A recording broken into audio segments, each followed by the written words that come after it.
Welcome to the Matchfit Conditioning Podcast. Transforming over 100,000 footballers worldwide. Everything we do is aimed at enabling you to gain an edge completely by yourself without needing help from a training partner or teammate. Open yourself to doing things smarter and with more intention, focus and attention to detail than your teammates, opponents and even your coaches. Are you ready to get match fit? So how do I find my 1RM for key exercises like the back squat, deadlift and bench press? So the first thing I want to say is that if you are going to a rep max or a 1 rep max, then you should definitely be using a spotter at all times. If you're squatting, you might not need a spotter, but then make sure you're in a squat rack with the safety set at the correct height so you can bail out. For a deadlift, obviously you can drop the bar if you're on the correct surface if you think you can't make the lift. And you'll definitely need a spotter for the bench press exercise. So now safety's out of the way, how do you find your 1RMs? So the first thing I would recommend doing is using a 1RM calculator on a website like bodybuilding.com to get an idea of what you think your 1RM roughly is. Chances are that most footballers are not used to maxing out all the time, they're not powerlifters, so they probably won't have the best idea of whether their 1RM is 100 kilos or 110 kilos. So jump on a website like bodybuilding.com, use their very simple kind of equation that's in there. All you do is punch your weight in for one of your sets. You can put the weight in for any number of reps. So say if you're used to doing sets of 10 in your training and you know that you can bench press 80 kilos for a set of 10, then make sure you just put 80 kilos, reps 10, and it will give you a number of what you think your rough 1RM is. So now you know roughly what you're going to be around. It's not going to be perfect, but that's what you're going to be around. You can actually start warming up in the gym and you can try and hit that number or above that number. So I'll talk about the squat and the deadlift first separately to the bench press because they're going to be slightly different. But what we want to do when we get in the gym is go through a dynamic warm-up that's going to prepare us for our 1 rep max. So as soon as we've done the warm-up that we would normally do in the gym before lifting, we're going to jump underneath the bar if it's a squat, or we're going to start deadlifting. And it's always good to nail your technique in your warm-up set, so when you get to your 1RM, it's just going to be like second nature. So I would always start with the bar for a set of 10, and then it's really simple. All we do is progressively drop the reps on each warm-up set till we get at or near around what our projected 1RM is.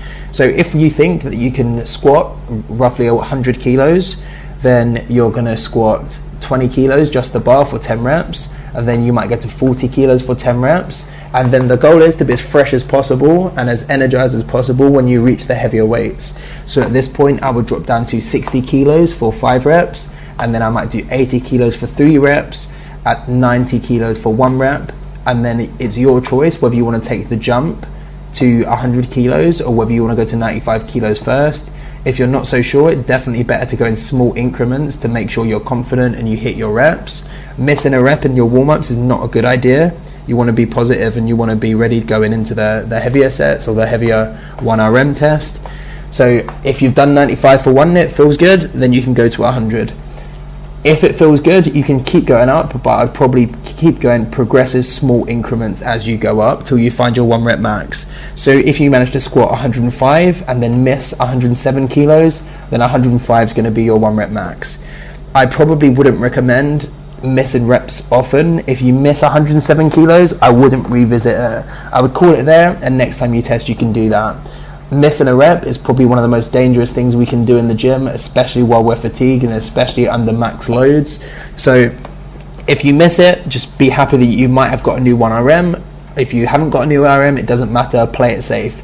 Your number one priority as a footballer is to play football.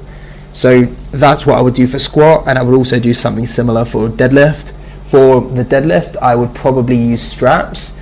So you can use a double overhand grip if your grip's strong, and you might be okay with that. You'll see a lot of powerlifters using an alternate grip, so that'll be one hand over and one hand under. You also see lots of bicep tears in powerlifters, and that's going to be due to the crazy loads being lifted. They're very, very strong, but it's also going to be due to using that alternate grip. So it's not the safest grip in the world to use. So if you need to use straps, that's fine. As a footballer, grip strength is not the most important thing to you. If you're trying to use the deadlift to test your lower body strength, then let's not let grip strength be an issue. So with the deadlift, like the squat, we can probably take jumps of 20 kilos, depending on what our strength level is like, till we get close to our 1RM, and then we can take small jumps. So again, it might look like 20 kilos for 10 reps, 40 kilos for 10 reps. And then we start dropping down till we get near our 1 rep max. If we think our 1 rep max is 120 kg, we might go 100 kilos, then the next rep will be 110 kilos, then you might go 115, then 120. If you do that, you might go to 122. There's no point taking crazy big jumps with both the deadlift and the squat. Weights feel heavy, so you're probably not going to hit a max weight, and it's unbelievably fast. By definition, a 1 rep max is going to be something that's moved slowly. One of the things that could help you achieve finding your correct 1 rep max is by using video. So if you film yourself doing a rep, you probably have a much better gauge of the quality and the speed of that rep, because it's always going to feel really heavy.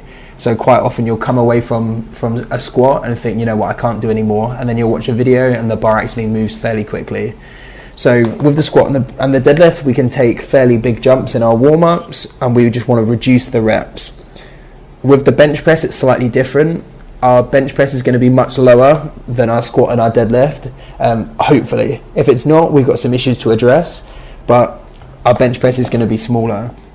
So with the bench press, we'd warm up in a similar fashion, but I would take much smaller jumps. So if you think that your max bench press is 80 kilos, then you might do the bar for 10 reps, you might do 40 for 10 reps, but then you might do 50 for 5 reps, 60 for 3 reps, 70 for 1 rep, and then you might do 80 for 1 rep, or even 75 for 1 rep before you do it.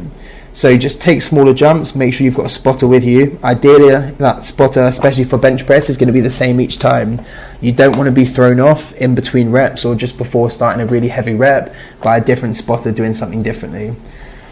So that's how you would find your 1RM for squat, deadlift and bench press. One thing that I just want to make everyone aware of is the rules of which you set what a 1RM is. So there's no point getting a new 1RM, but a rep looks completely different to another one. So with the squat, for example, if you do have the ability to do a full squat, so that's with the hip crease below parallel, below your knee essentially, with your spine in a neutral position, which is safe, then that's what you're aiming for each time.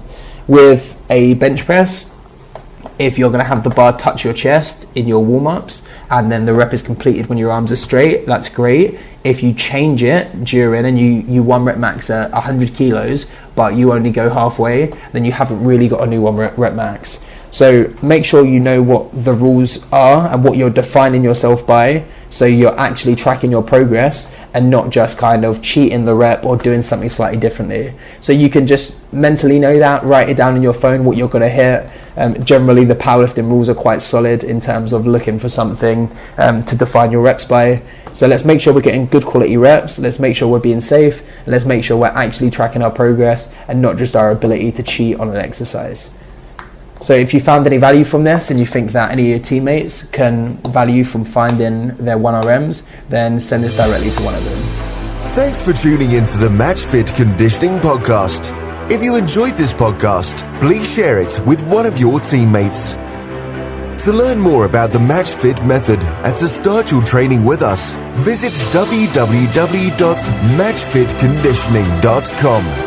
We'll show you how to gain an edge on the pitch at an elite level by transforming your fitness level, nutrition and mindset.